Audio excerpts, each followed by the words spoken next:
Alright, so we good? We're good. Okay, welcome back. It's been a while since we last saw our faithful crew. As you may or may not remember, the crew had gotten a mission from Cisco of Deep Space Nine. They are awaiting the arrival of their ship, and decided to help out both the Bajoran people and Deep Space Nine by assisting in the safe travels of the Orb of Wisdom, one of the Bajoran orbs, as it traveled from Bajor to a small moon that has a monastery. The crew flew out, met the ancient Bajoran craft, docked with it, and their faithful doctor, Julian Zora, the crew's doctor, took a look in on one of the Vedics who had been sick, who had gotten sick, and found out that he was in fact sick. He was harboring what looks like some kind of green ooze monster that, near the end of the last session, burst from his chest and started encapsulating his torso. So, the medical bay, though small on the Rio Grande, was under quarantine, and currently, I believe, Dr. Zora and one other crew member was inside the quarantine. That is correct. Remember? I've got to remember the character name. Was it the Mako officer? Yeah, it was Quentin. It was our Borg expert, other than me. Todd. Oh, that's right. Yeah, Yeah, that's right. I have crazy mad scientist chair right now. So Tanaku was also inside, because, do you remember why? He was able to operate the equipment, I believe. Ah, my notes. There it is. The green living sludge showed signs of being a biological nanite. Correct. Very similar to the technological Borg nanites, except biological. Correct, and he is very experienced with nanites. And studies murdering them. I mean, freeing society, right. And yes. Yes. Okay, so actions. Is there a way to put this thing in a containment field? There is. Currently, the Vedic is laying prone on one of the medical beds, and there's a energy field shutting off the sick bay from the rest of the ship. You can easily also place one around him. Yes, I think that would be good because we do not want the nanites to spread. Doctor. Yes. Yep. So, what would That is going to be.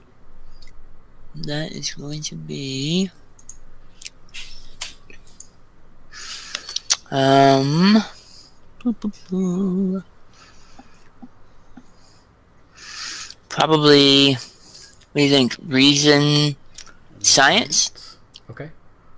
And it's is there a complication range? 2. 2. All right. What do you want me to roll on this for assisting? How are you going about assisting?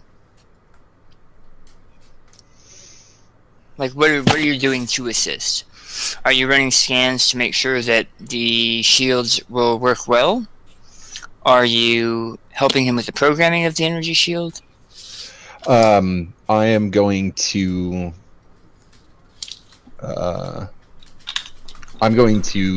keep running scans to make sure that this isn't releasing unknown spores or anything into the atmosphere that might not be caught in a containment field.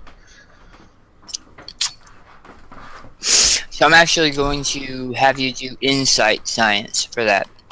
Because I'm going to say that's kind of a modified perception as you are watching out for the external areas. And Daniel, Okay, complication. 2. Since I have a focus in biotech and nanites, does that just means focus used on the dice roll, correct? Correct. Okay. And then I rolled. I am also going to use my value measure twice, cut once to make sure that I am adjusting for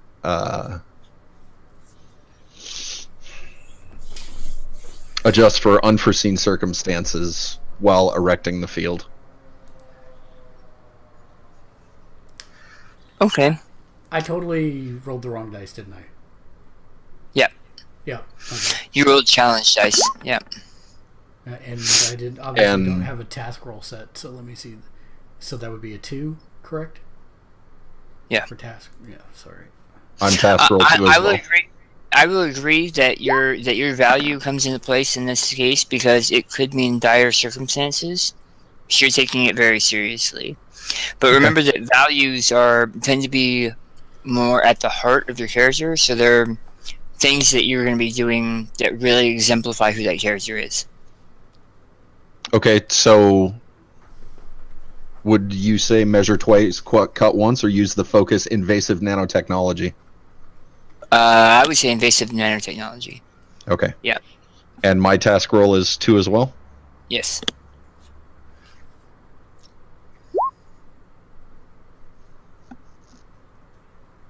So I got 2 critical successes, correct? Yes.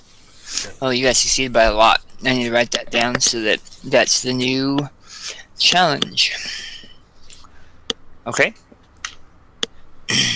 There is, you both work together, and while it seems to be growing in certain areas, you're able to create the energy field in such a way that it compresses certain areas of the Vedic's body, and you see that it halts the growth of this green symbiosis. With it contained, I want to run either a shipboard scan or a tricorder scan to make sure that he is okay in spite of this rupture. Okay. Go ahead and give me a reasoning and science roll. Science or medicine? Medicine. Okay. Thank you. Complication 2? Complication 1. 1? Yep. Task roll 2? Task roll 2. 2. And emergency medicine focus. Okay. Yeah, I can see that. 3 successes. So you do a deep tissue scan, getting down pretty far in that level because you feel you have to, and you note that while this green bio-nano... What would they be called? They're not nanites. Virus, sure. Green virus is growing over him and through him. It's actually converting parts of his structure to a hardened, almost biomechanical structure underneath where the green has grown. He seems to be breathing even better than he was the last time you scanned him, and his heart seems to be beating at a level that you would expect for someone much younger than him. But he is still unconscious. His body does seem to be fighting the energy shield, though, in that it seems like it wants to shudder and move, but it's obviously being held in place very tightly. Can I sense any thoughts coming from the green nanovirus? We have to put nano in front of everything. It's a quantum virus. Oh, okay. It's a quantum nanovirus. It's a quantum nanovirus. You do not. Okay. And while you were getting some fringes of thoughts from the Vedic himself earlier, you're getting nothing from him now. I'm not detecting any activity, any thoughts or dreams from him right now, Doctor. Nope. Oh, okay. Yep. I'm also not detecting any thoughts from the quantum nanovirus.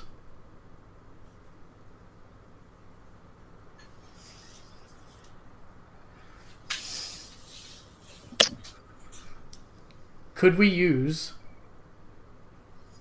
the teleporters to beam the virus out of him? You said that we can see it, like almost making parts of him biomechanical. Yes.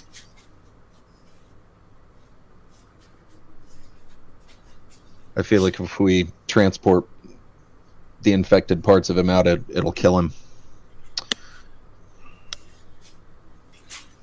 Do I... again... Let's see. So Tanaku, it is really reminiscent of some of the first Borg assimilations that you have in your records, from like when the Borg, from generations and generations ago. You still see this kind of effect when the Borg encounter brand new species occasionally, where it reacts differently, and instead of assimilating a whole system, it only assimilates parts. That's how this virus is acting. So, alright, with all this study, obviously I'm going to have to ask some player questions, because I don't know the in-game answer. But with all this study, I would assume that there's some way that these nanobots have a code structure that they're transmitting to each other, converting cells, transmitting, converting, transmitting, converting. Would there be a way to, you know, would I know enough from having studied this that I would be able to attempt to disrupt it, and what that way to do it would be? Because that's what I would have been studying is, and if it's an old version, I don't know if I've ever been successful or not. That's kind of the question that I'm throwing out there. If it was Borg's nanites, then you're absolutely right. These, it seems like they're speaking. It seems like they're communicating like a virus would, in the fact that a virus grows and manipulates and changes things, but so you're not sure how it would. So, Doctor, while I cannot suggest his course of action, Red, I should also say that this does not seem to be acting like a Borg nanovirus.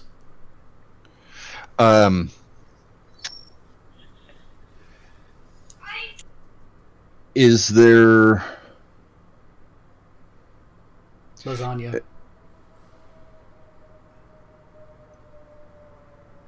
Does my character does my character think of any way that I can use with my focus in virology? Is there anything that I know that I can do to kind of stem the tide of spread, either to a slow or a stop, so that we can buy some time to figure out what's happening?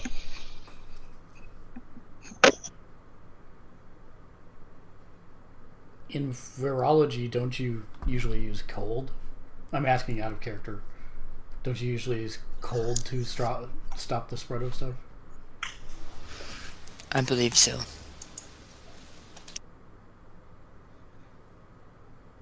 Jimmy, you're a doctor. Tell me. Typically, everything will cease all activity at absolute zero. So, deep space. Teleport him into deep space. Sorry, that's my one for the game. Oh my god.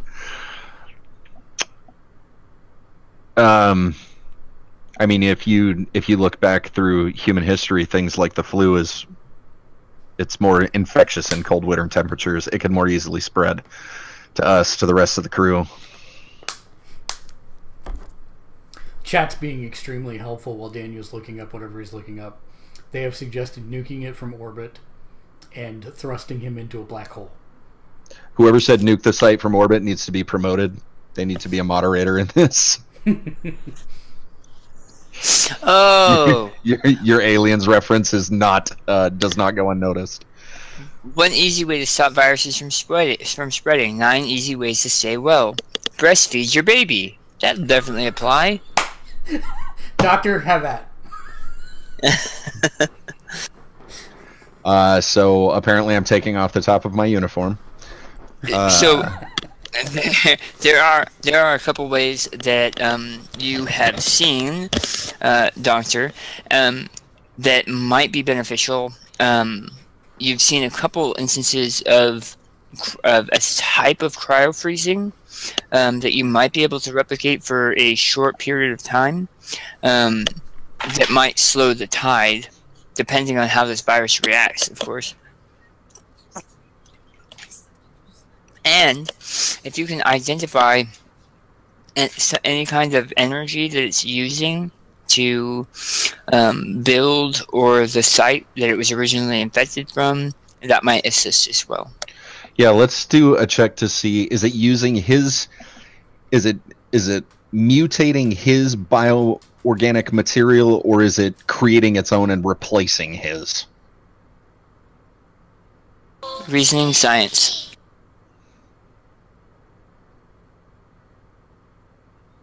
Complication? 2. And task roll 2? Yes, sir.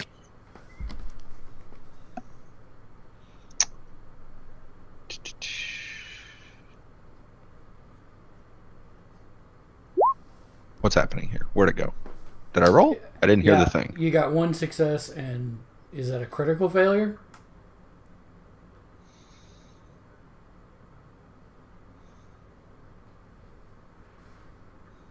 That is. So I will take that threat.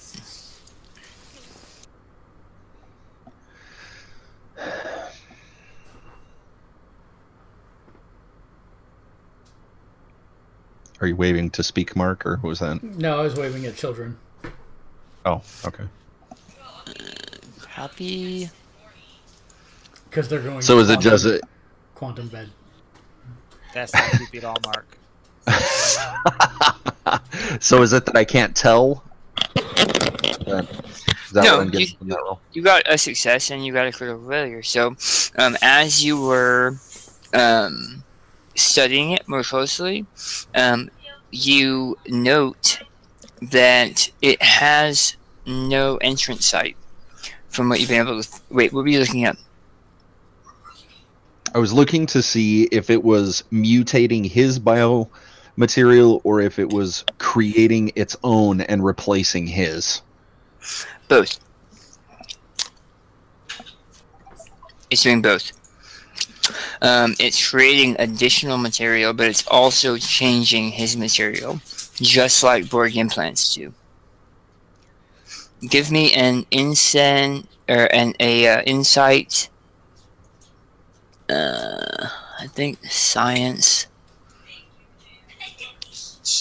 With, do you have a xenobiology focus? I think you do. Yes. So use that as a focus. Okay. Comp 2, task 2? Comp 3, task 2. 2 successes. You, as you're kind of trying to dig in deep with the virus and the signals and that whole thing, you notice that a waveform that is within the structure of this virus is very familiar because of the war. You actually recognize this waveform as being a waveform you guys have seen on the other, or that the Federation seen on the other side of the wormhole. Specifically, the Dominion uses for some of their genetic testing.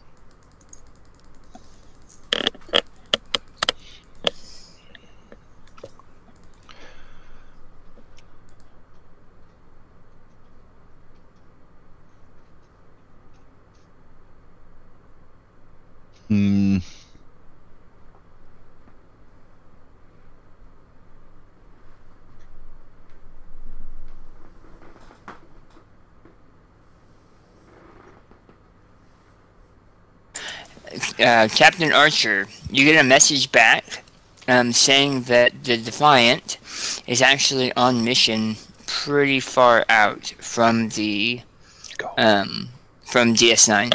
But part of the reason why they sent you with the Rio Grande was because the Defiant was off on mission.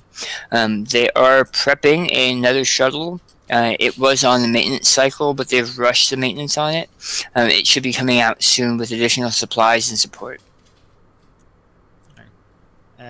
And along with that, much request Dr. Bashir to accompany that for his expertise.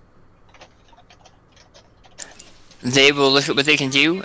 He's currently on Bajor, so they'll try to get him notified.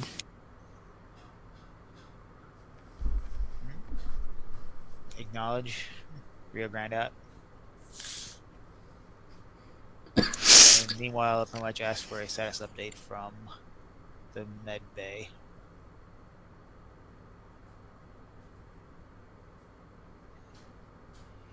I'm sorry, say that one more time, please.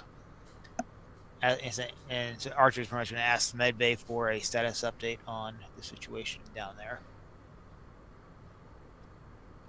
This is Zorda Archer. We have a contained medical threat down here. Trying to stem the tide of a spreading malady through, what was his title again? Vedic. Trying to stem the tide of a virus spreading through Vedic's body. Alert the Bajorans to the medical emergency. Let them know that we are doing everything we can to help him. As of right now, the situation's looking pretty grim, though. All right. Tanaku, we're gonna try an old medical procedure here to see if we can slow this virus down. Understood. I'm gonna try to chill it. So as you start prepping, I'm going to spin to threat. Boop. Boop. That's the official sound, by the way. And there is a hard shake and shudder from the ship, and alarms start blaring overhead. And the captain, you're able to tell from where you're stationed, the port lock that had been locked between your ship and the Bajoran ship has been locked and moved apart as the Bajoran vessel kind of shook loose and is moving quickly towards the moon. There's a message that gets blared over comms. It is the fairly large security officer, the Bajoran security officer that was on the small shuttle, and he says, I understand why you are doing what you're doing, but I have to get this orb to the moon as soon as possible.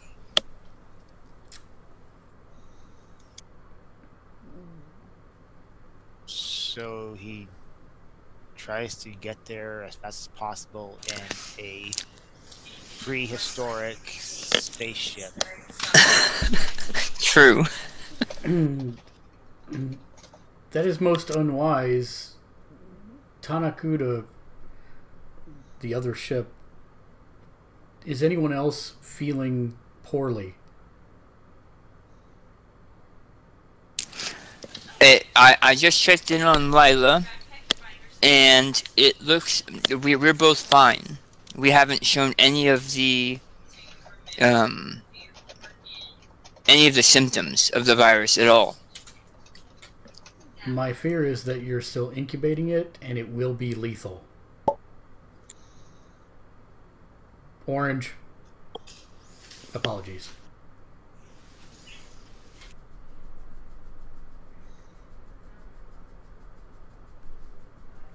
So at this point, Archer's going to advise him that was it Layla, the girl?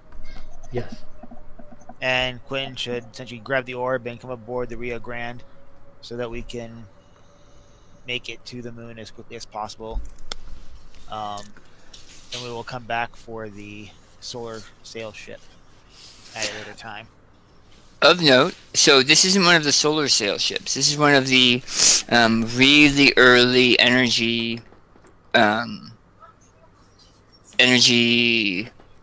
engine ships, but it's still going to take them a while.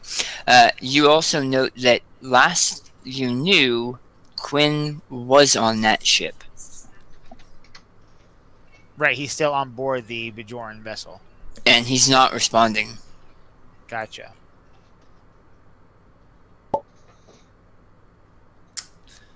So, and Savannah advised him to transport aboard the Rio Grande so we can make it to the moon in haste. Captain, we can't afford... You're messaging the small ship, right? Check. You're on mute. Yeah. Sorry, what was that? You're messaging the small ship, right?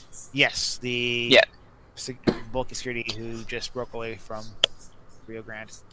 Yeah, he says we can't afford to let the Vedic with the illness get to the moon, but we're safe here on this ship.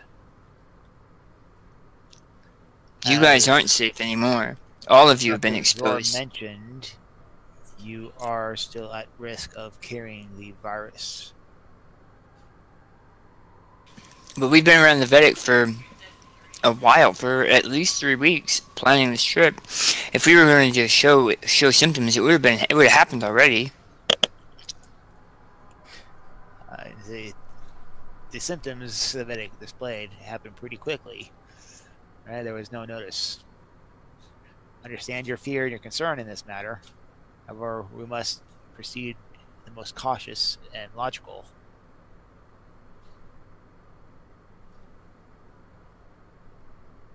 I understand, Captain. But you also need to understand we're on a timetable, and we need to get there. You're easily keeping up with his ship. At this point, I tell Steady to mute him and pretty much radio back down to Zora and Maurice and ask them if there is sufficient room within the containment zone that we can transport the 3 of them and the orb, so we can kind of end this discussion and make it. So you do know, Captain Archer, that it is highly suggested that you don't beam the orb. People, sure, but the orbs, because they're an unknown quantity, it's difficult to even scan them, so you're not entirely sure what would happen if you did teleport them. Question for my other self. I'm on that ship. I was cooking. Yep, and you're still cooking. Nobody has said anything about making sure everybody was on the same page. Right. Understood. Yeah, he'd have helpful advice right now, but he's comes off. Well, did anybody try and hail him? So there's that young Vedic Maresh, I think, yes, that's still Maresh with you, helping you cook because he's a fanboy. Right. Vedic Tila is the one that's currently sick on the med bay. Right. So I guess that's a good question. has anyone thought to keep the rest of the crew informed? I would have, as we were cooking, felt the forceful disengagement of the airlock, correct? You would have, yep. So then I would have immediately Maurice to the what ship? To all y'all. What's the ship? I forgot. Rio Grande. Rio Grande. Yeah, Maurice to Rio Grande. That would be you, Captain. Captain Archer. I think you're on mute. Sergeant. Maybe. Sergeant Durant.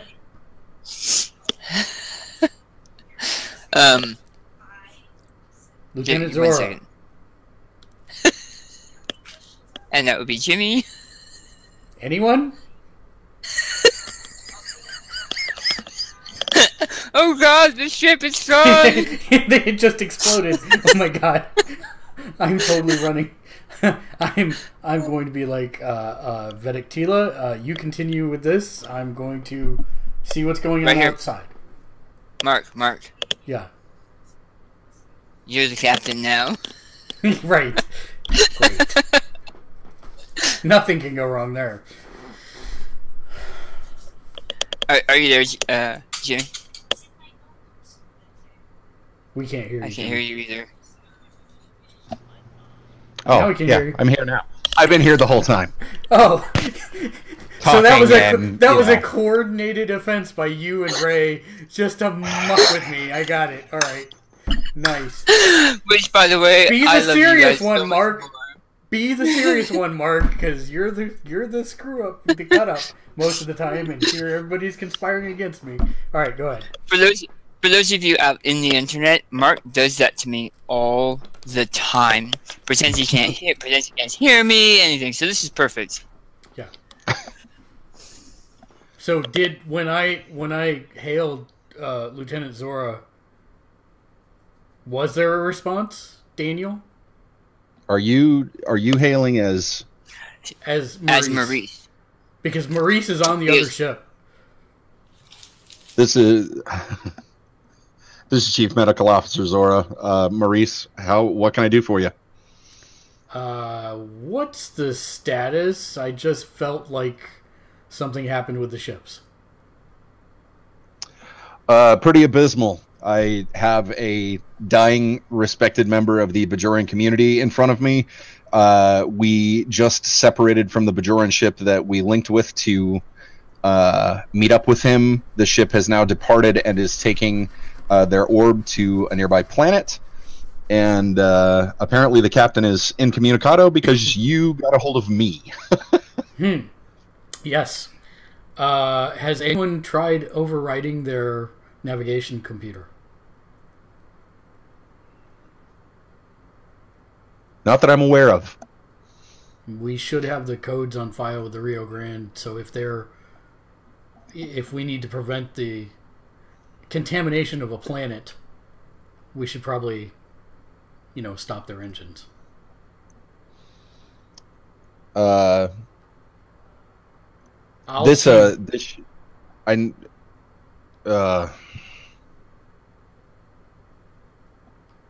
Computer, is it possible to override the Bajoran ship transporting the orb's navigation systems? That's you, Daniel. That's you, Daniel. Sorry, I was dealing with the captain. One moment, please. You hear the soft tones of Barrett as it ding. That shouldn't be an issue. However, it seems that the systems of the other ship are fairly archaic. It's unknown how well that link will work. And then the captain comes on and says, "Oh man, I just hit my head. Is everyone okay?" Not yet, he hasn't. No, I'm serious. That's what comes over the comms. Oh, really? Okay. Yeah. Captain Archer, this is Chief Medical Officer Zora. Is there any way that we can override the navigation systems of the orb vessel? The system believes we can, but there's no way to guarantee that the systems will communicate together. Unfortunately, that's something that's out of my league. Maurice did advise that we have their authorization codes in the Rio Grande computer, but we're going to have to act fast if we want to prevent planetary infection. I will head to the command deck, or Maurice will head to the command deck to see if there is a easy way to I'll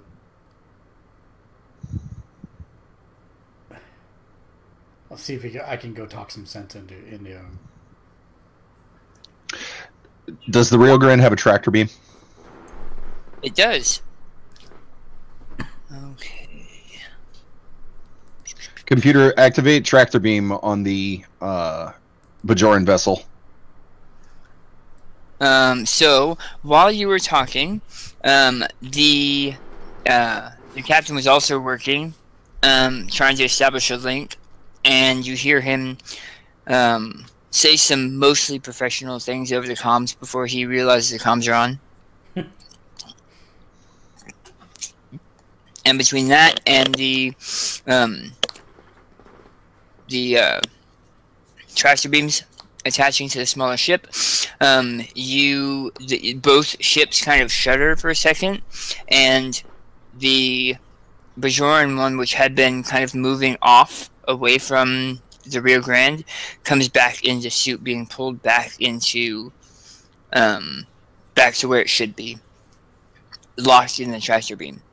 Maurice, you grab hold of the sides of the ship because the plating, grav plating in that ship is not as well defined. You can feel your stomach kind of doing somersaults as you make your way up towards the bridge. You hear, oh man, in Bajoran, which you're not sure why it's not translating, a bunch of really not nice things being yelled and shouted, as well as things being banged on other things from the cockpit ahead of you.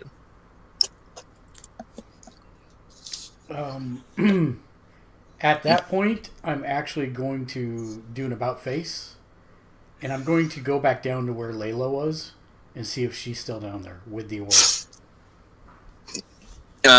You make your way back down to the small, kind of close-cut quarters, and you see Lila sitting kind of wrapped around the orb casing that was fastened to the floor of the center of the room.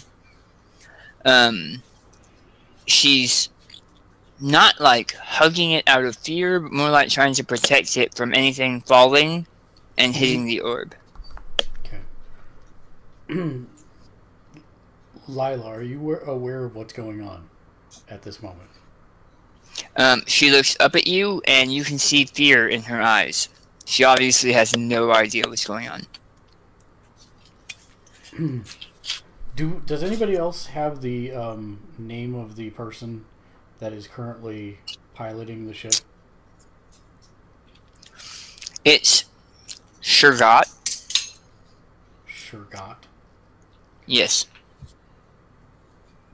I asked Lila, how long have you known Shurgot? Probably 3 or 4 months. Would you call since the planning started for this? Would you call since him since the planning started for Besh Totamahana, which is the Pass the Hand Festival. And throughout the planning of Besh Totamahana, have you learned that he is a reasonable man? She looks around to see if he's standing somewhere near, and she says his temper is, he has a pretty short fuse, but he has a good heart. It's in the right place.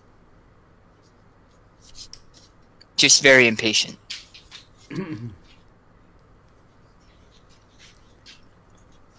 So, Vedic Tila is very sick.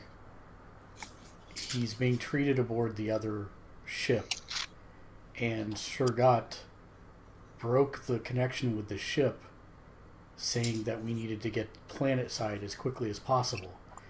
However, due to the nature of Vedic Tila's sickness, everyone aboard could be contaminated, and if we take that planetside, you understand that could be catastrophic. She nods. Her eyes like saucers.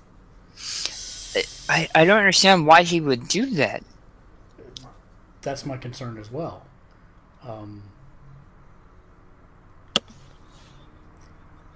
By chance, is there a communication terminal in this section of the ship?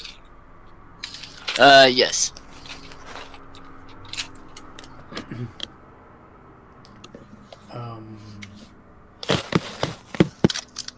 Maurice to Archer. Commander, been trying to hear you for a while. Yes, I'm sorry to hear about your head. I hope you're feeling better. I have an idea, sir.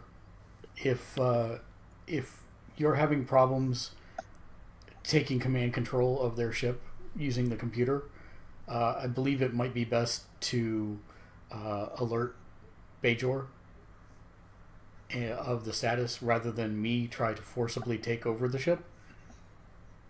I mean, we can use that as a last option, but I believe since this is a Bajoran situation, it might be best to get their input as to what we should do in terms of slowing and or stopping the ship beyond the tractor beam. The orb is still contained and safe at this point, but with the tractor beam engaged, I'm not sure for how long. DS9 has been alerted, so hopefully Major Nerys will, Major Kira will be able to communicate and get through to him at some point. Meanwhile, ensure that you remain in a safe environment.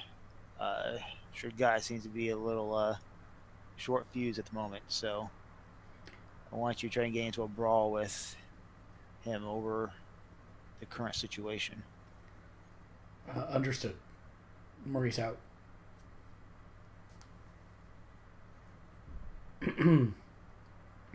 The orb can't be moved, correct? It is like bolted down, if I remember right. Yeah, it's bolted down to the center of the room. I mean, you can unbolt it, I'm sure, but it was there because the grav plating is kind of finicky, and they didn't want any damage to happen to the orb, and it's harder to steal if you can't pick it up. Right. But it's not in the normal orb case that can just be opened and taken out.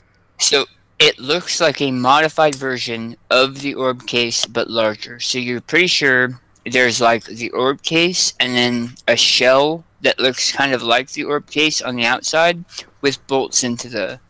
That was probably made special with bolts into the floor. Lila, do you have any weapons? She, as a reminder, she's like 13. She has, she shakes her head. She has no idea if they have weapons. She says it would make sense if Shurgat had weapons, as he was the security for the shuttle, but I haven't seen the Vedex use or handle any weapons. All right. So then, and also for the record, Ray, you were able, the captain was able to take control of the archaic ship's controls. I rolled for you while you were out. So you currently are controlling the Rio Grande and the Sunstar, which is the small one. Copy. All right, appreciate that. I will Daniel, I use sent you a private message on Rabbit. and I'm just going to use the control panel to message the kitchen so that Vedic Maresh knows what's going on and doesn't walk into the bridge. And I would advise him to just continue cooking. Because that way he remains safe. He gives you an odd look, but nods and follows your instructions.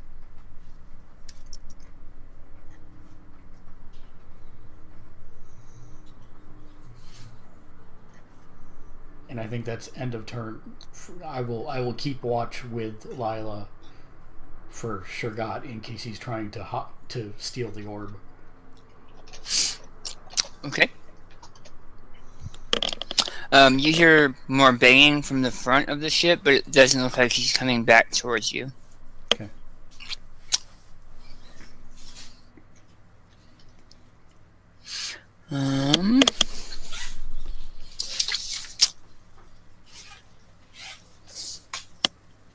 So at this point, I pretty much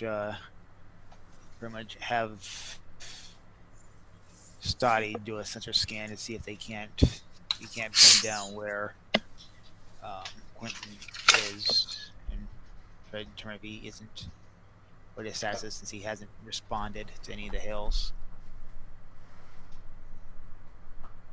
That's actually a really good point. Did I see him when I went down there? Because I think that was the last place he was. You never actually went into the cockpit. Oh, no. I thought he was down by the orb. I'm sorry. Last time you saw him, he was down by the orb. But you never went into the cockpit. You've been somewhere else now. It's not that large of a ship. And you have not seen Saudi yet. You said you have not seen Quentin yet. Saudi, you were saying you're going to have him do a scan? Do a sensor scan to see if he can track, pinpoint Quentin's location and his status. So, Quentin is currently sitting in a seat strapped in the cockpit of the Sunstar. He is unconscious, but not damaged.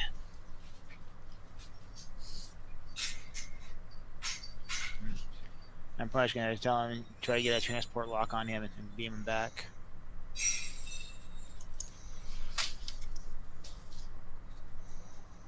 And say if Shurgat is going to be essentially cutting loose and going his own style, then we don't want him to have a potential hostage at his disposal. So.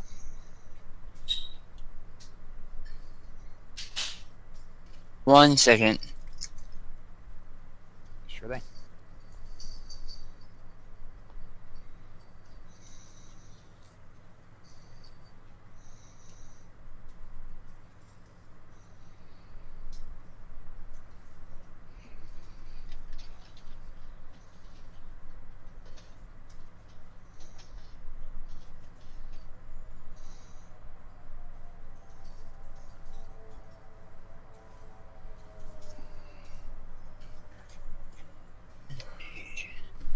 Okay. Alright. You beam, you lock onto his signal easily, and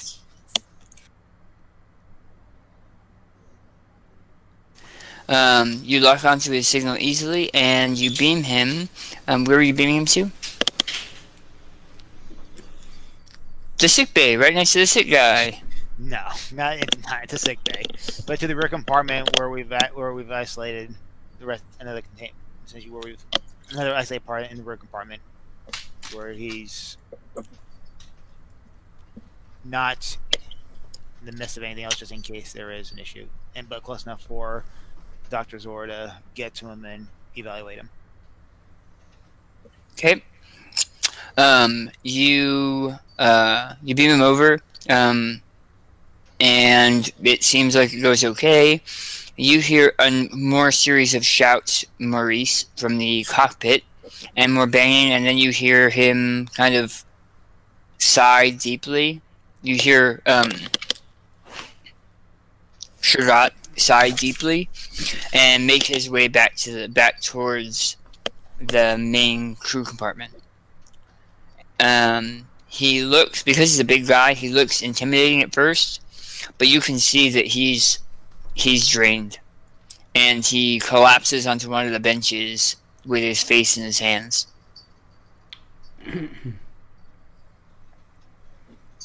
I ask. I jump on the comm and ask the Vedic to bring down what we've made so far for food. Are you sure? I think so. No problem. I'll leave the line open just in case that changes, but you'll be able to hear our conversation. And then I turn to Sergat and say, Sergat, you look drained. Are you hungry? He nods, and you can tell what he's been trying to do has drained him so much, there's no fight left in him. He takes the bowl of the, come on. I can't even remember. Hosprat? Hosprat? Is that right? Does any of our viewers know? It's that Bajoran dish, the spicy root mixture. I can't remember. Yeah, Hosprat. Yeah. And you hand it to him, and he eats it slowly and then greedily. Dr. Zora, your message, your communique is noted. And he eats, and then apologizes profusely before falling asleep, sitting where he is. I'm Maurice to Chief Medical Officer Zora. This is Zora. Go ahead. Zora, I have another patient for your quarantine. He's exhibiting signs of fatigue, hunger, emotional distress. He's currently asleep. I can send you the coordinates. Transport him to the medical bay. We'll need to get a containment field up around him as well. Daniel, did you get the message that I sent? I did. That's what I was saying. Dr. Zora, your communique is noted. I'll scan him. And so we've got his position, and then ready to energize on your command. Medbay is standing by.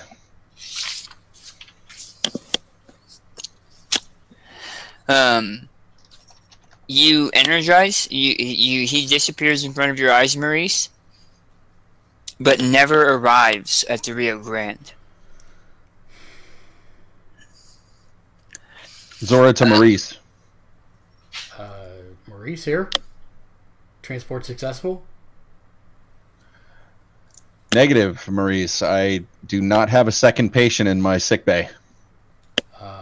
He just beamed out a moment ago. As you turn around, Dr. Zora, you have no patients in your sickbay.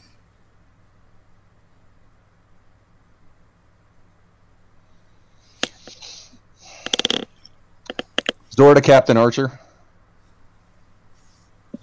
Archer here. Go ahead, Doc.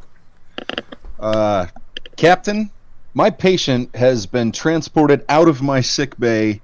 Maurice attempted to transport someone into the sickbay, and that individual is not here either. Neither of us have any idea where they are. Stand by. And which point I would pretty much tell Stoddy to do a complete sensor scan, across frequencies, and determine if there is an additional second source. He turns towards you and raises an eyebrow and says, "What patients are you guys talking about, sir?"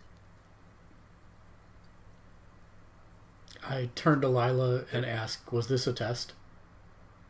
Lila is sitting on the bench next to you with her bowl of Hasperat and the Vedic sitting across from her, and you see Vedic Tila sitting next to her eating Hasperat, and says, "This is really good.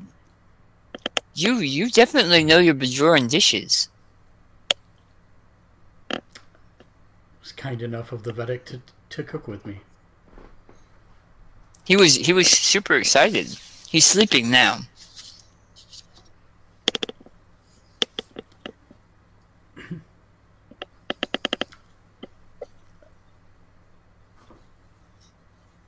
Captain Disregard.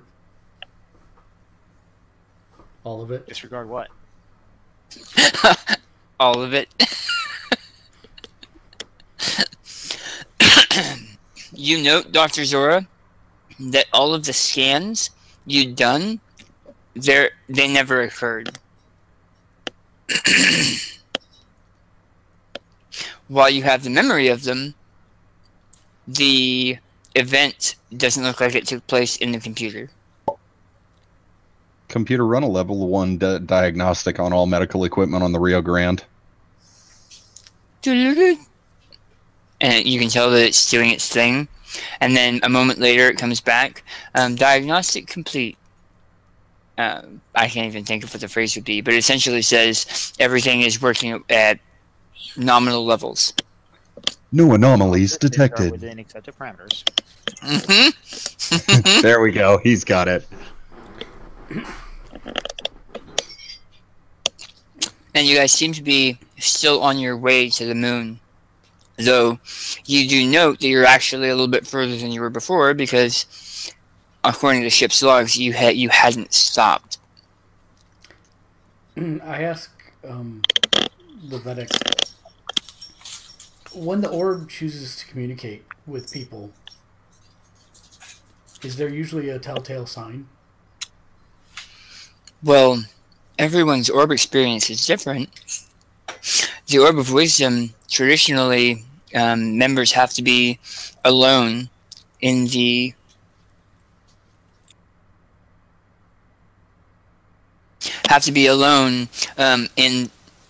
in the place of worship with the orb, and the visions come to them if they've been selected to have a vision. I believe the crew of my ship has just undergone a vision together. Really? And it involved all of you. I had a dream, and you were there, and you were there. Mm-hmm. That is very...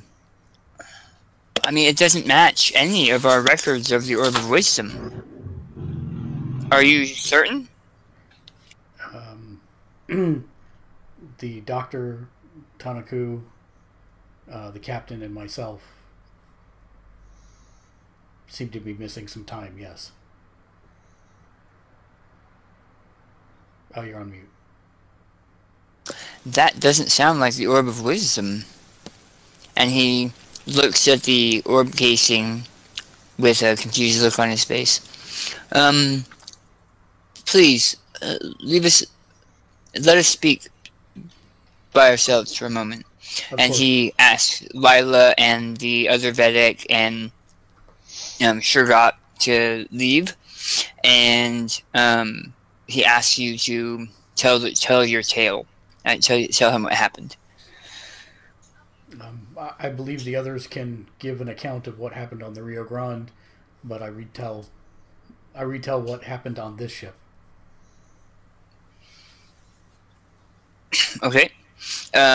He takes yours and then requests to speak to each of you over comms to get your retellings. Is there anything that you'll be keeping from him? Not me. Are you asking us collectively or one at a time? It doesn't. Yeah. Jimmy. Dr. Zora. Okay. The only thing that I'm going to largely omit is the description of what the virus was doing to the Vedic, but just that it was a malicious virus and the Vedic's life was in extremely grave danger up to the end point. Okay. And Archer? Nope, I'm just gonna recount the events as experienced through his perception, as well as same with Stadi. he says essentially to each of you that really does not sound like a traditional Orb of Wisdom event. Usually, I mean, we don't really talk about what different people see, but you guys almost had a shared vision, if that's what this is. That is very odd. I need to discuss this with my order. Are we still, even with this event, are we still on track to arrive at Thessal? And since Captain? we are on yep, and yep, we're still on point, and get a time update from Lieutenant Stoddy, and he says we're 3 hours out. Okay. 12 hours out since we're a day when we started, so. Yep. 3 hours is good. He asks your favor to be dismissed, Maurice, and then we'll go back to the small living quarters with Vedic Maresh, and you can see them talking in hushed tones and consulting like ancient documents that had been hidden away. Lila, on the meantime, is eating like a teenager does, and loving your dishes, of course. Shergat, it seems, went back up into the cockpit just to do scans and work on the security reports that he worked on with Quentin. Do any of you have any actions for the next 3 hours?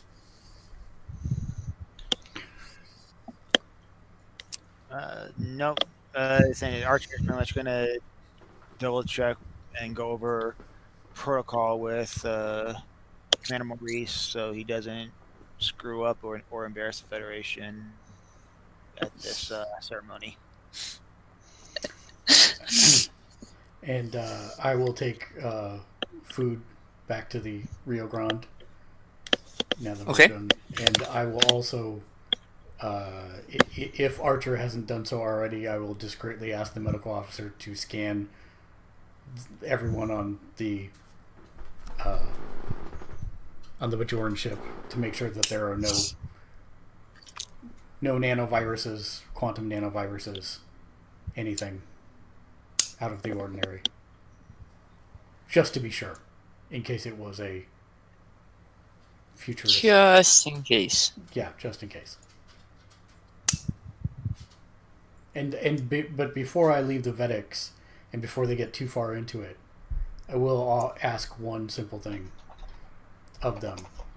I know you're going to confer about this, and I appreciate your hospitality, allowing me to cook for you and cook with you. If this truly does not seem like the work of the Orb, is it possible that this could be the work of the Prophets? Well, the plans of the Prophets are unknowable. It could be a message of some import of something that you will encounter, or it could be something as easily as choices that you've made in the past having an effect on your present. Again, we have a fair accounting of the experiences of especially this orb, and none of it matches up with what you experienced. It's a very good question. I hope that what you have seen does not come to pass. Us as well. And again, I appreciate your hospitality and thank you for letting me break bread with you. He nods deeply, and then you see him, he is trying not to be obvious, but you see him kind of sneak a bowl of Hosprat, like behind him, as he's getting ready to go back to studying.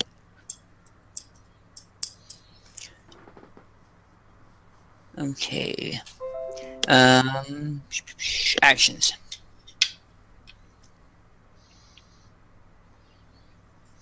If nobody has anything. No, I think I think we covered the next 3 hours. Okay. I think next scene will probably be arriving over the moon. Over the next 3 hours, Dr. Zora, you do your scans, and not only does no one have anything close to that virus, but everyone seems to be in very good health. What you would expect for people that have been preparing for a couple months to make the trek out here in an ancient vessel. Especially in his advanced age, they made sure that Vedek Tila was ready and prepared. And by the time you get into orbit of Thessal, which is a small moon, you can see that it has a small shell of atmosphere that is well within breathable. It is and was a produce moon, so there are vineyards and a lot of farmable and farmed territories covering the moon. You see maybe two small townships, nothing more than 20 buildings. And as you come in line with your docking plan, your landing plan, you are over a fairly large monastery complex. The complex itself is mostly one medium-sized building surrounded by grasslands and I mean, you've seen the monastery on Bejor, where it has different types of plant life and small gardening areas. It's a monastery, and so that's what you're seeing here as well. It looks like much of it has been rebuilt and replanted within the last 10 years. And only recently was open to foot traffic. As you are coming down towards the landing, one of the few landing pads at the monastery, you note that about 10 miles west is an encampment. There are temporary structures all over the place. They look like pop-up shelters and emergency shelters. And as you are looking out over all of this, Vedek Tila says, yes, those are the travelers that have been arriving for the last couple of months and getting ready for this festival. And the Rio Grande and the Sunstar land together quietly. And you can see there's a small delegation of red-robed priests coming towards you. I'm going to pause right there so I can get some more water, take a bio break. Real quick. Have I embarrassed you before, Captain?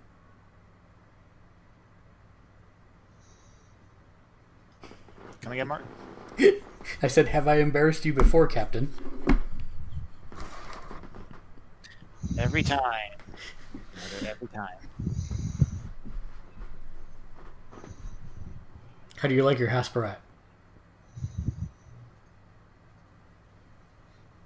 Well, you've provided it fried. You've given it baked, broiled. And this is now in a antique culinary Clay pot. where that hasn't been utilized for 100 years, so It's I different. think I'll stick with the indicator. Understood. Alright, be back in a sec. Right.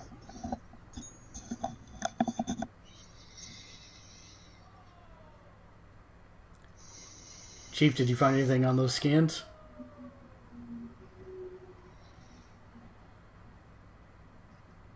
Chief Medical Officer Zora? Do I have to say your full name every time? No, I'm just not used to being called Chief. I'm sorry. It's okay. Chief, did you find anything on your scans? Nothing out of the ordinary, no. Here's a bowl of Agricultural Hasperat. planet. Thank you. It's a little spicy. Fair warning. But quite good. I'm a fan. I'm a fan of spicy. Thank you. Absolutely. and I'm just going to turn around and go back to my scans and not say anything else. I give a bowl to Tanaku, who takes a bite and then says, "Panda," and then eats more.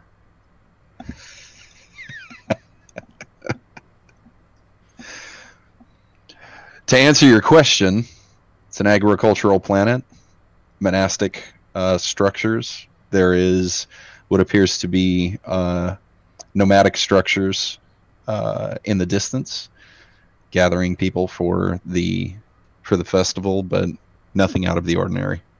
I say this all with my back to you, looking at the computer.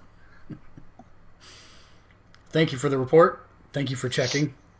Better safe than sorry. Agreed. And then I'll take my remaining Hasperat to Stodgy and check. Oh, how is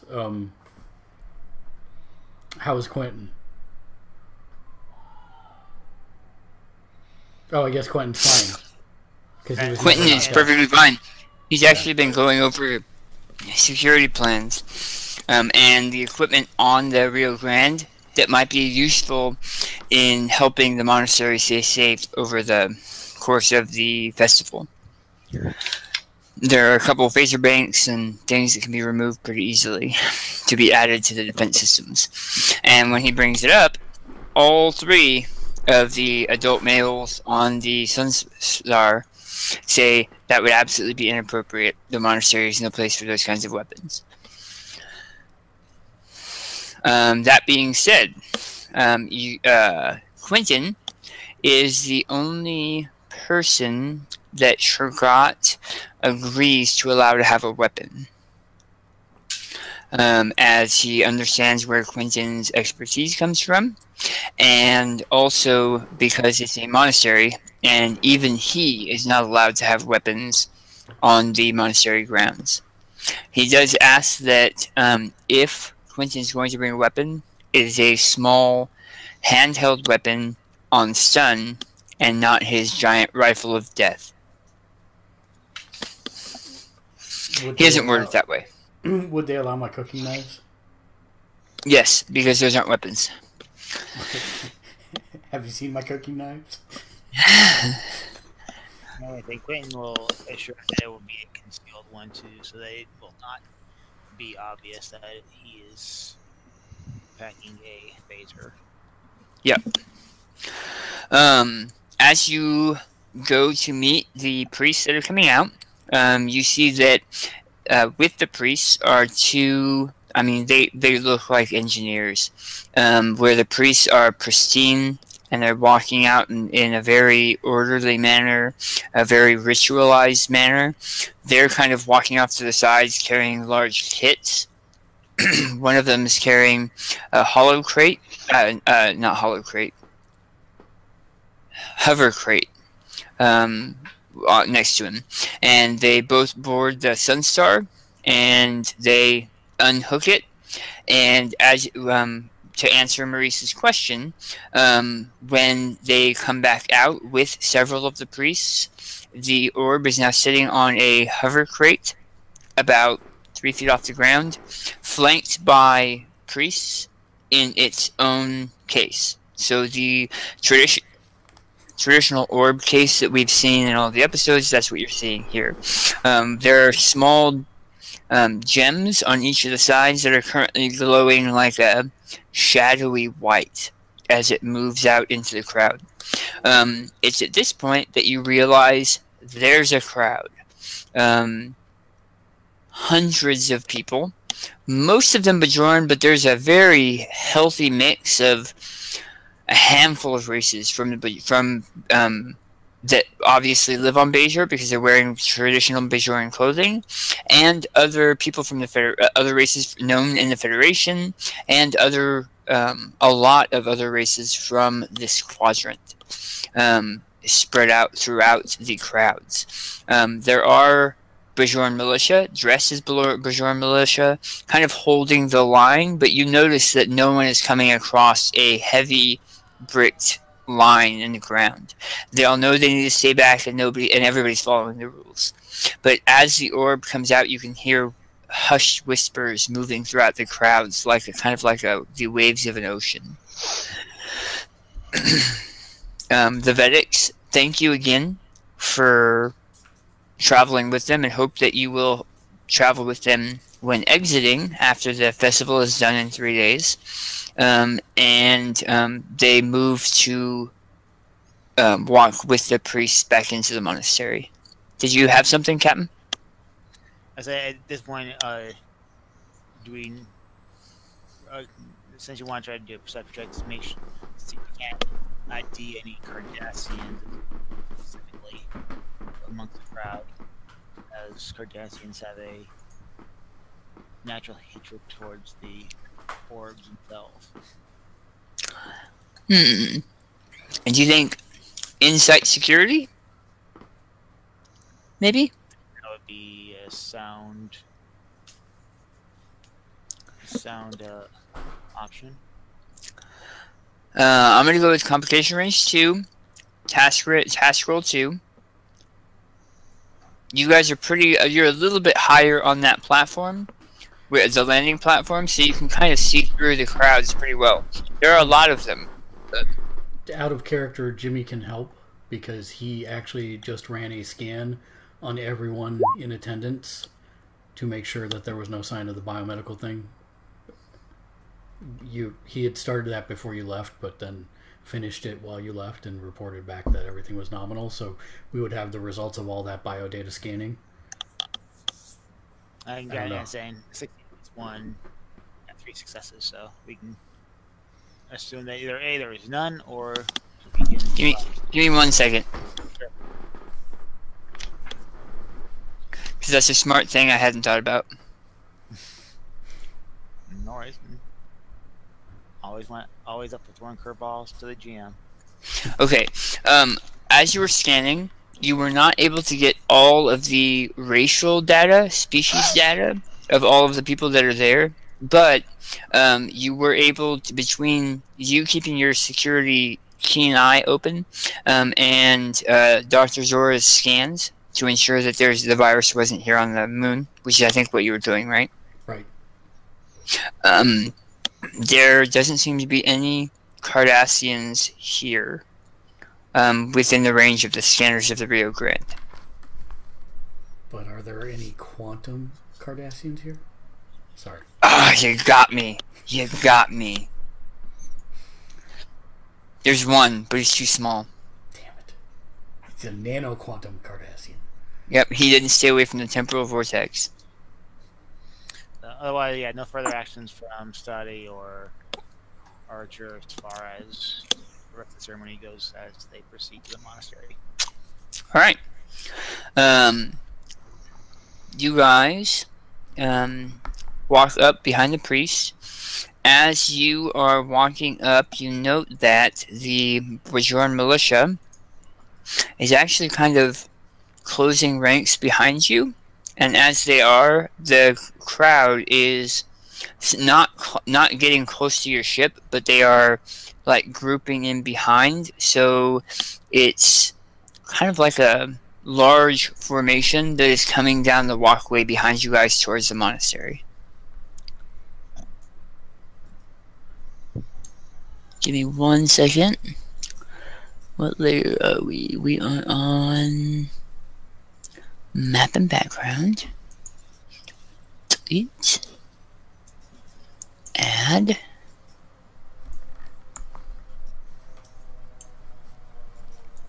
Boop. And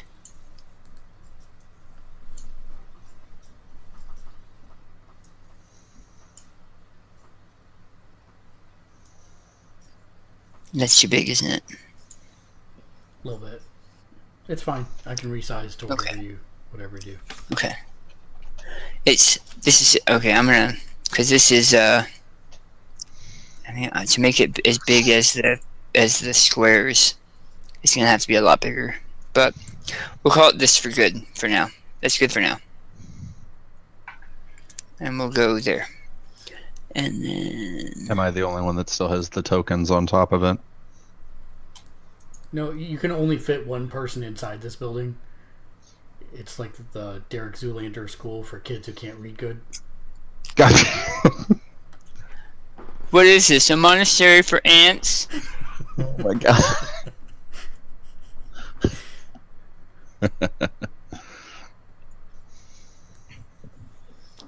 Okay. The Bajoran Monastery for monks that don't read good and want to do other things good as well. Want to use orbs well. Yeah, they want to use orbs well and do other things well too.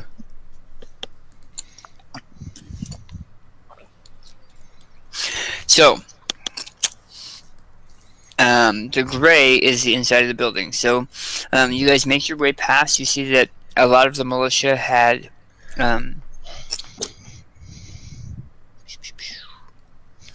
where are we? We're on there. A lot of the militia had postings outside the doors, but you see that they haven't went inside at all. Most of the militia are carrying small Bajoran phasers. So like essentially like stun only small weapons. And they are posted outside the front doors. These being the front doors down here. Who of you is going to the monastery? We're all 6 of you going to the monastery? So Scotty is staying with the shuttle. Okay. As I imagine Tonku would be with the shuttle as well. Correct. So Maurice, Quentin, Archer, and Zora are accompanying the Vedics into the monastery. Yeah, Zora's at this point pretty keen on seeing if there are going to be other events or effects regarding the orb and kind of how the populace acts. As you move in, you see that the majority of this room is dark. It looks like it's an ancient building formed out of stone from this moon. It has been rebuilt, and obviously rebuilt. The stone from the bottom parts of maybe 1 foot to 2 foot high on the bottom is a different stone than what makes up the rest of it. As if this monastery was left in ruin and was rebuilt from ashes. Is there... I was allowed to bring a tricorder in here, correct? I would like to pull out my tricorder and do a scan of the structure. And I am looking for any known minerals that may cause psychologic events, trauma, hallucinations, altered perceptions of reality. I know that there are some scientific discussions regarding, I think it's limestone and water being moved through it can actually cause perception distortions. There's some people who try to explain paranormal events and stuff with that. I'm looking for anything that may cause those kinds of phenomena here. Okay. Reasoning and science. Okay.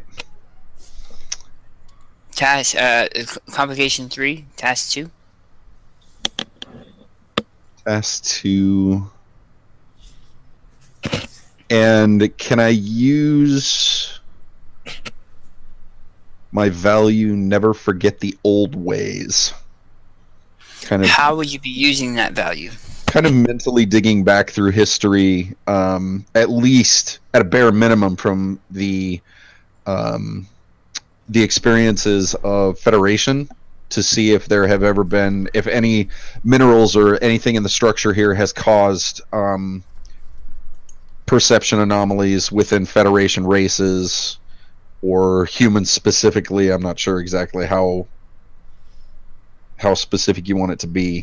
I'm just trying to look for anything that might alter our perceptions of what is happening here.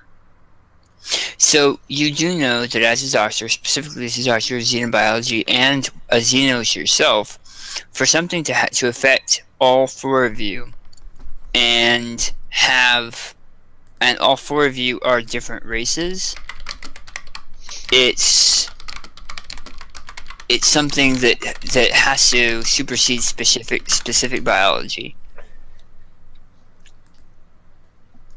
I mean, your biology alone is that's true.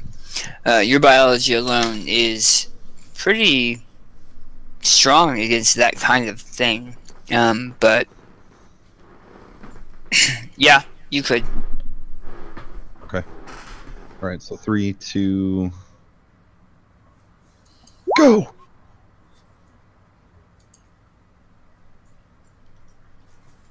So you know of a couple. If this stone from this moon is very similar to the stone that you find throughout the Bajor system, and it doesn't really have any effects like that with other objects.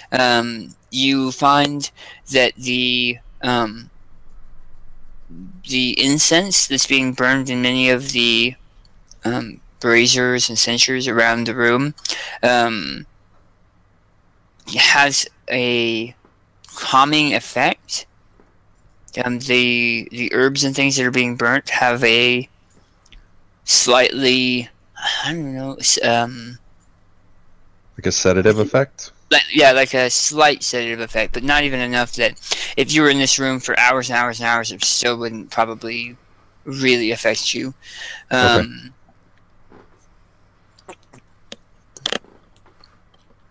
Other than that, you're not finding anything that fits those requests and requirements.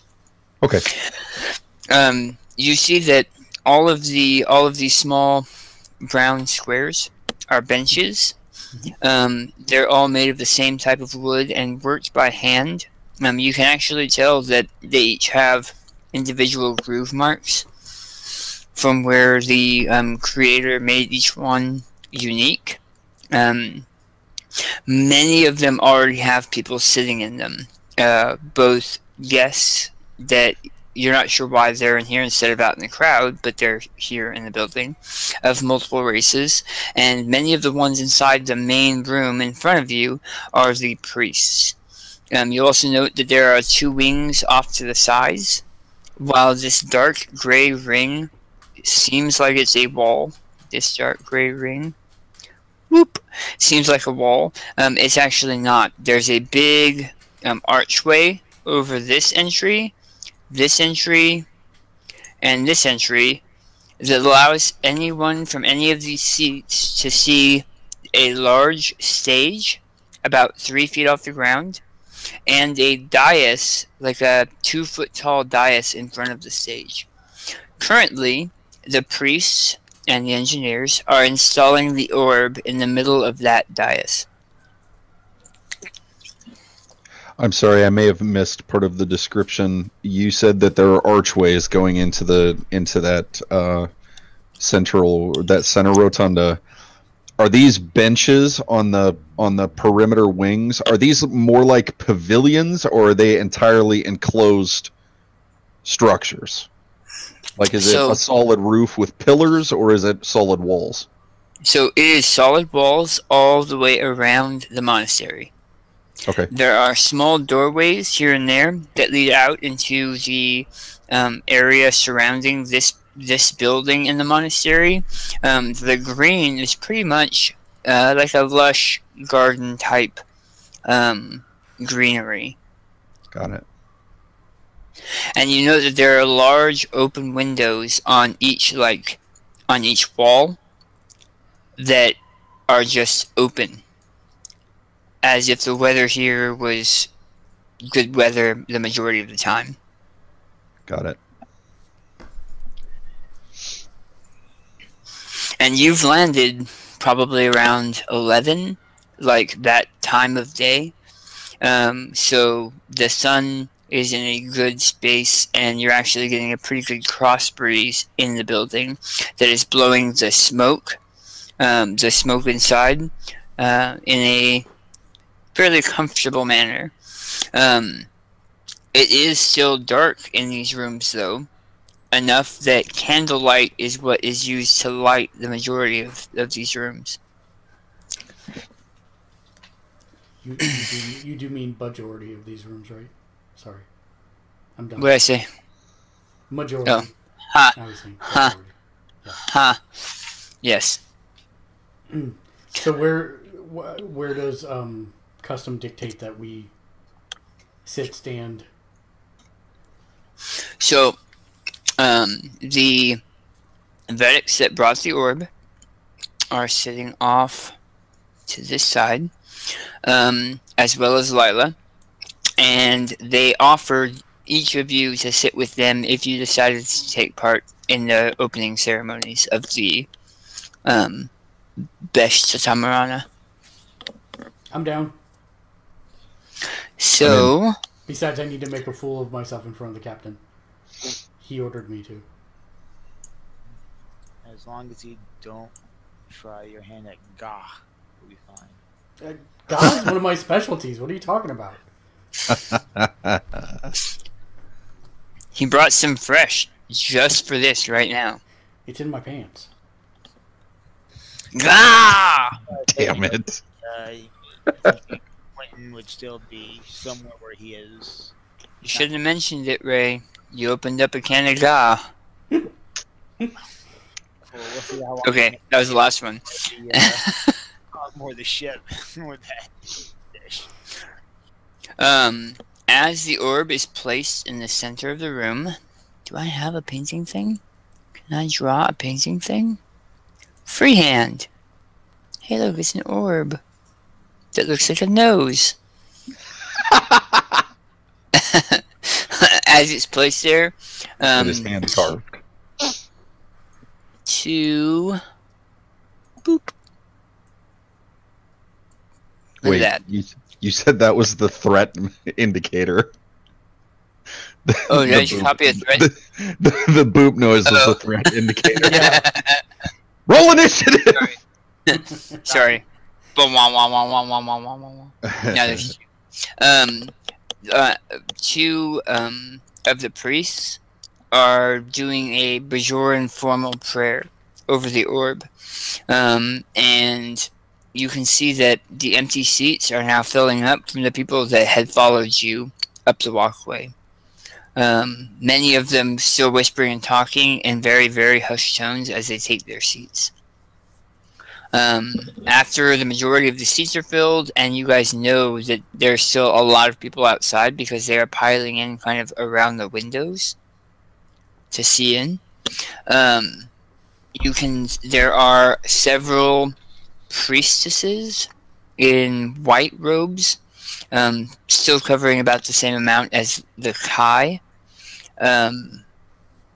walk in and perform different rites to the monastery itself as part of the kind of like an induction of the monastery.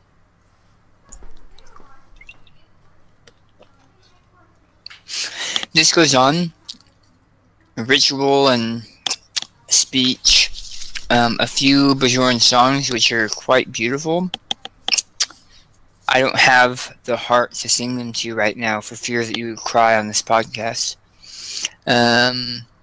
And the sun moves through the sky, and just before it starts to dusk starts, the presentation concludes.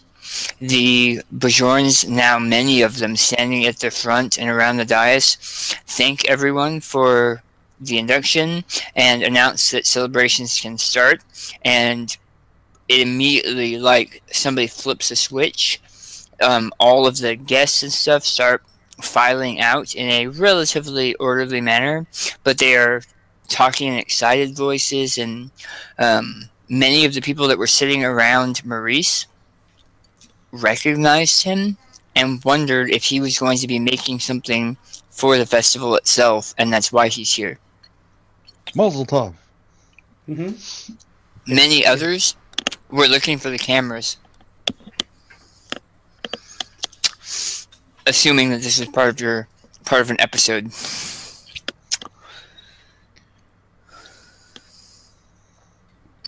If they ask me to, I will, but otherwise I will just blend into the woodwork as best I can. Right. Dang it. Hey, Emerald or Rossi, can you blend into the work around you? Of course I can. Bam. Dang it. The Vedics get up, and they don't exactly usher you outside, but the younger of the Vedics kind of walks with you, and Lila walks with you outside. Vedic Sheila nods to you and kind of gives a knowing nod to you, Maurice. Well, to all of you, really. And you can tell that he's going to go and talk to the priest, probably about the events that occurred. And Lila and Vedic Maresh lead you out to some of the kind of large party areas that are occurring out in the gardens surrounding the monastery. As you are talking, you note that they're telling you that this is actually, these parties are part of the Battlin, the BattleBorg. These parties are, yeah, I just got a notification popped up. These parties are part of the ceremony to help bring good fortune and celebration to this monastery for future perpetuity. And you guys kind of join a throng that is moving off to the west, and there's a large bonfire, and you can see that more than one person recognize you and see that you're part of the Federation and are glad that you're there to be able to celebrate with you, being the four of you. And the celebrations go on through the night. Can I get a insight security roll from everybody? Challenge or comp dice? 2. Even from the folks on the ship? No. Sorry. Okay. Task 2 as well. Task 2, yeah. No, success only. Give me 1 second. What did you say? I'm sorry. Insight security, you said? Yes. Insight security. Yeah. Thank you. Comp 2, task 2. Thank you.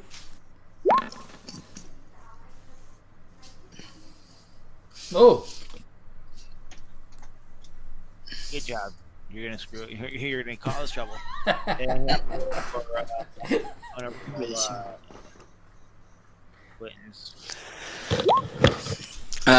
you all, well, except for Maurice. Captain Oblivious over here. Oh, was it the captain? No, me. I was calling myself Captain Oblivious, not. I'm sorry. I should have said Commander Oblivious. Commander pays no attention. That last roll was essentially for Quentin, so Quentin did succeed with whatever the task is. You guys are all out enjoying people's company. Maurice is in the middle of telling a wild story, a show that he once recorded on Andoria, where he was trying his best to do a Formican fondue, but as you know, Andoria is covered in ice, and that was not easy. And he may have been sampling the Bajoran wines of this festival, maybe a little bit too much. But his story is still concise, and he is charismatic. He is really wowing the crowd. Like, there is no doubt in your mind why this man is one of the most famous chefs in the Federation. And that's when you there are alarm off you push past you and rush back towards the monastery. And guys turn and see that. Maurice seems really engrossed with the crowd telling that story. Actions.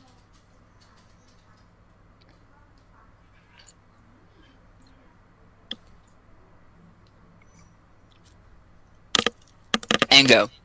Actions.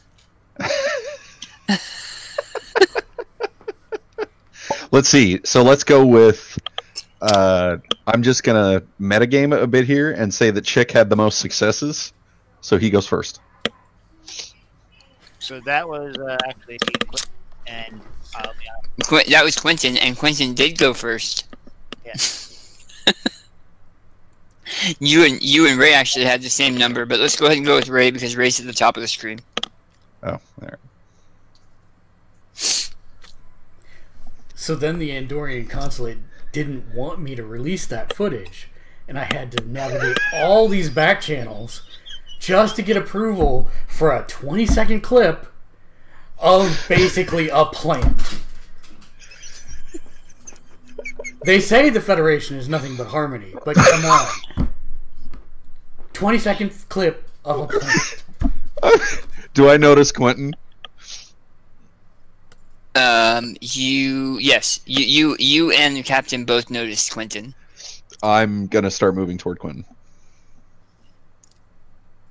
Maurice, you note that your companions are starting to move back towards the monastery, and that's when you hear the siren. It's very quiet compared to the noise going on around you. Please forgive me, everyone. Duty calls. I will be back. And I make my exit and try and catch up to the people running towards the siren. All right. You guys make your way to the side, the west wing of the monastery, and you can see that the doors are actually laying. The doors that have been closed are actually laying in the grass, about where this icon of Lila is, right here. They're lying off in the grass, right about here. And there's a couple Bajoran militiamen that are laying off to the sides. As you rush up, Quentin is here, standing against the wall. Doctor, Maurice, Captain.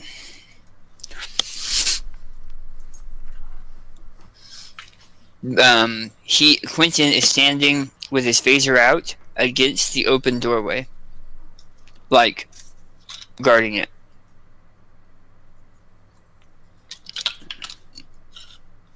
Do we know what the sirens are for? They're coming from inside the monastery. They sound like alarms. So Quentin pretty much I charge up pretty much until Quentin to take the upper door, and then I'll move in from the opposite end. Just try to peer around to get a visual on the inside. I'll circle to the south to make sure that there's nobody fleeing from the southern set of doors.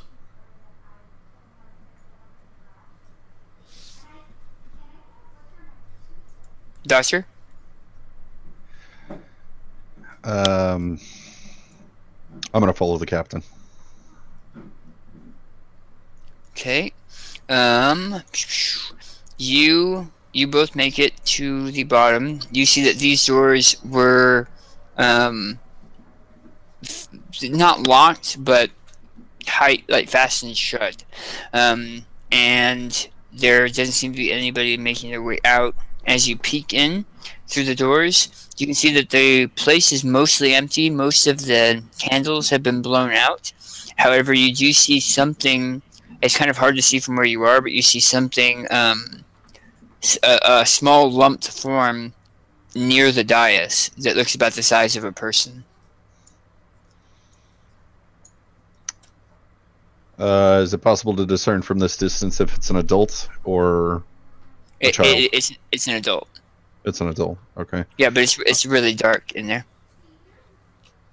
Okay, one possibly answerless question. Is there anything about their clothing that we can notice from this distance? Ooh. Insight security. Insight security 2-2. Captain, you and Quentin peek in the doorway. It looks like all of the equipment, like the candlesticks and the like cabinets and stuff that were along this wall, have been knocked over. It looks like these benches are out of place, like they were all lined up in a row, but now they are not, as if somebody pushed them out of the way or knocked into them on their way out.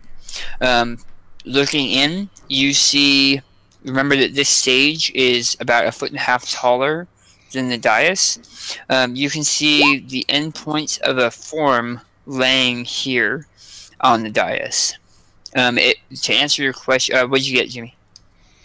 1 and 1. 1-1. I was gonna ask if I could use quick study as a talent, but you can, but you don't need to. Okay. It is orange and red robes that would lead you to believe that it is a Vedic, not a priest, not a. I mean, it could be one of the people who come to look, but most Bajorans only dress like a Vedic when they are a Vedic. Also, I just wanted to go on record that I did say I was following the captain, but I ended up with Maurice. No, that's why I said you think I'm the captain. It's awesome. You're right. I'm just kidding. No, it's okay. Just I've already taken my actions. I'm just gonna stick with I went with Maurice. I'm sorry. For some reason, That's okay. I saw the captain with the guy. Yeah. My bad. That's okay. My bad. So since we can see the question inform Strati that there's been an incident here, get the Rio prepped and airborne and try to essentially go on overwatch of the area, and meanwhile tell Maurice we're moving in, and essentially he's got point and I'm right behind him. Zora to captain. Go ahead. Captain, do you see someone at the dais dressed in Vedic robes? Affirmative. Can't get a full visual, but see appear to be the outline. Have half the body on the ground. We're moving in right now. Understood. I'm assuming that Maurice hears what the captain is saying as well. Mm-hmm. Unless you guys say otherwise. Okay, so you guys move in. And do you move in, Maurice and Doc? Are there no Bajorans actually responding on site? So there are militiamen that are kind of grouped up around you. Okay. But you were like first to get to the door. Got it. Okay. Sure. Actually, it looks like I'll have the doctor go in, and I'll circle around the right side to make sure again that nobody's fleeing out that side. And the doctor dies. You move in through the doorway, and there are a couple Bajoran militiamen with you. Zora, they're walking up behind you with their small weapons drawn. There are also a couple behind you, Captain. Maurice, you note that this door is propped open with a small stone. Captain, the east door has been propped open with a stone. No, careful out there. Are there any Bajoran militia nearby?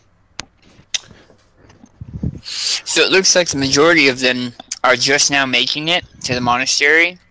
They hadn't noticed, and any Bajoran militia that were here, now that you guys are inside, you're seeing there's more than a handful that are laying on the floor between benches or sprawled out in the walkways. Are they dead, or are you gonna check? I'm not. I'm gonna send some of the militia that's grouped over by me off to the obvious exit paths. Like if there's a path to the forest or whatever is around here, I'm gonna send them to see if they can catch any tracks of someone that may have fled that way since we found the door propped. And once they're doing that, then I'll start heading in. Okay. They head that direction, and you head inside. Captain, what is your action when you get inside? So, actually, it's the first action is essentially to maneuver to a good vantage point to where the Vedic outline is to see if we can't get a visual on the one primary, the Vedic, and then secondary, the orb, where the orb was actually positioned in. And still see if the orb is still present with the Vedic as we maneuver forward towards that pedestal. Okay. What about you, Doc Zora? Apologies, I've been multitasking, so I'm a little bit behind here. There are bodies in the pews. Okay. We don't know if they're alive or dead. Are they? I see the markers. Are they priests? These two are Bajoran militia that followed you in. There are a handful of Bajoran militiamen that are laying in between the pews and in the open areas that are they're laying there. You're not sure if they're dead or unconscious or whatever. Okay, so the two markers with me are still up. They're still up. They're alive. Yeah, those are security. The unconscious folks are not active. There's enough unconscious folks on the floor that I didn't want to put a person down for each of them. Okay. I'm going to move to inside the rotunda. Can I see any further details on the individual crouching in front of the dais? So as you guys get about this close, you note that you do recognize him. It is Vedic Tila, and he is sprawled out on the dais. It looks like he had one arm sprawled out to where the orb had been laying, had been set, but the orb is not there. Wah, wah, wah. That scene occurring, I pretty much instruct Zora to check that, and then Comstock to let him know that the orb is missing, and to begin scanning for its energy signature, see if it can't detect any traces of it. Okay.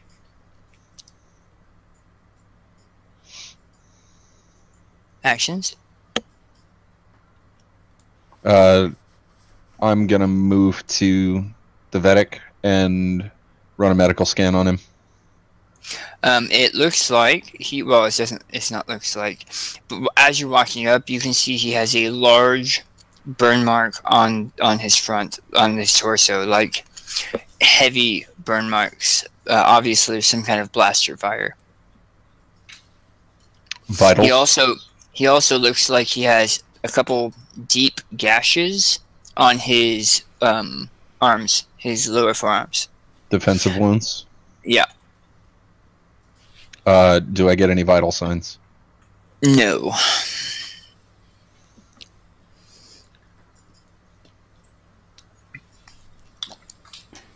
I'm assuming the captain can see me at this distance.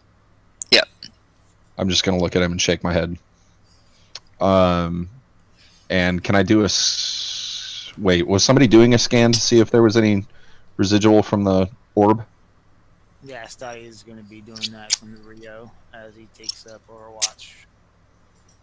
I'm going to do scans for transporter activity or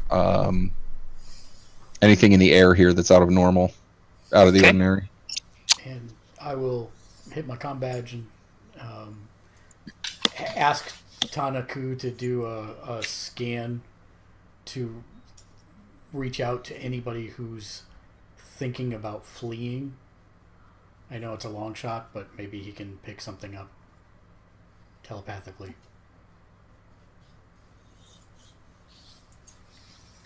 Okay. Too many people would be focusing on the orb, so fleeing is probably a better option. What did you want me to roll for the tricorder scan? Give me insight science. And don't forget, we have momentum that anybody can spend.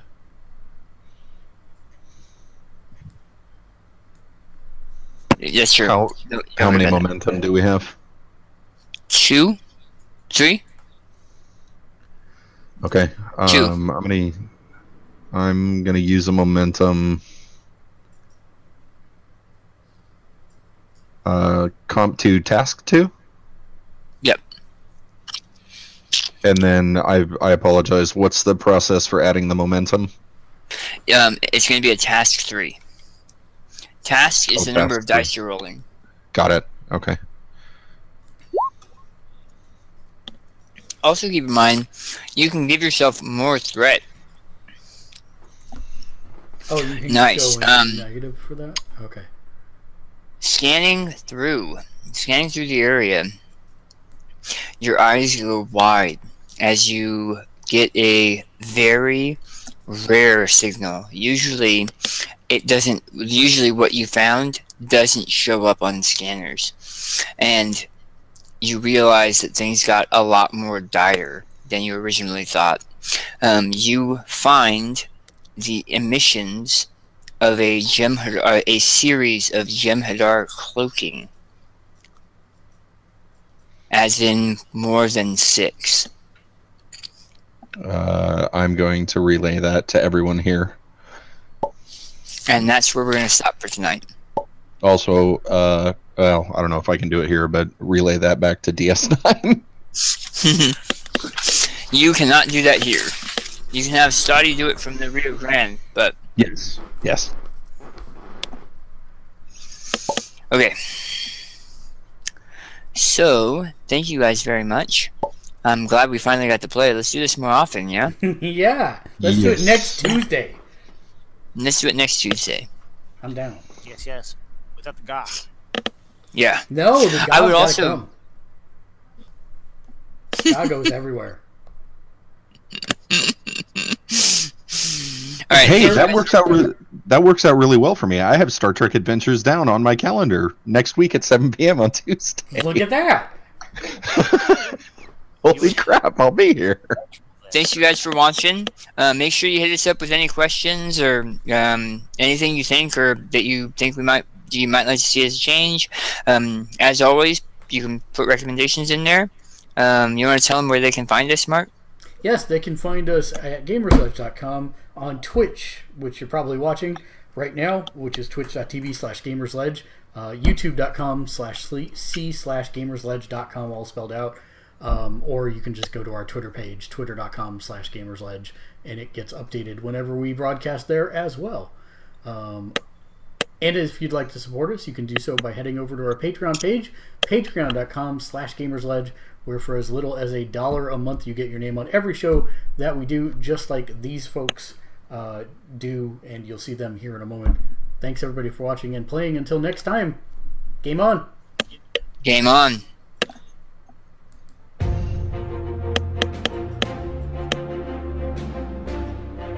Should it really be called Episode 2, The Thinkening? If we're playing Star Trek. Touche.